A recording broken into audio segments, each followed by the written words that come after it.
रात की सच्चाई। गांव की एक अंधेरी रात थी। घड़ी में लगभग 10 बज चुके थे। घर के आंगन में माँ और बहू खाना खाकर बैठे बातें कर रही थी। बेटा बाहर चारपाई पर लेटा हुआ था। रात गहरी और बिल्कुल सन्नाटे से भरी थी। तभी अचानक माँ को लगा जैसे किसी ने जंगल की तरफ से उसके बेटे का नाम लेकर पुकारा हो। पहली बार उसने ध्यान नहीं दिया, लेकिन वही आवाज़ दूसरी बार और फिर तीसरी बार सुनाई दी।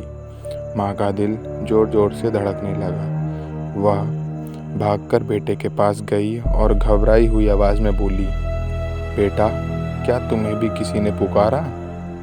बेटे ने चौंक कर कहा, नहीं माँ, मुझे तो कुछ नहीं सुनाई दे रहा। माँ ने घबरा कर कहा, मुझे तो साफ सुनाई दिया जैसे कोई तुम्हें बुला रहा हो। माँ को भरोसा ना हुआ तो उसने बहू को बुलाया।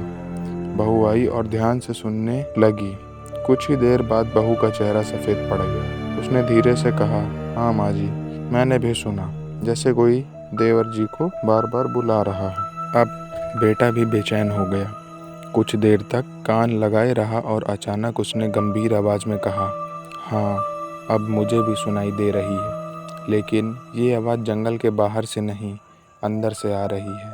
और माँ, वो आदमी मुझे दौड़ते हुए बुला रहा है।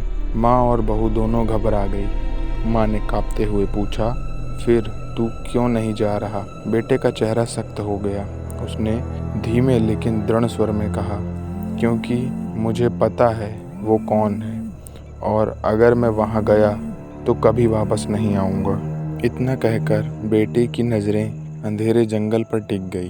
पेड़ों के पीछे से आती हवा की सरसराहट मानो किसी के दबे पांव दौड़ने की आहट बन गई थी। माँ और बहू सिहर उठी। उस रात किसी ने भी उस घर में नींद की हिम्मत नहीं की।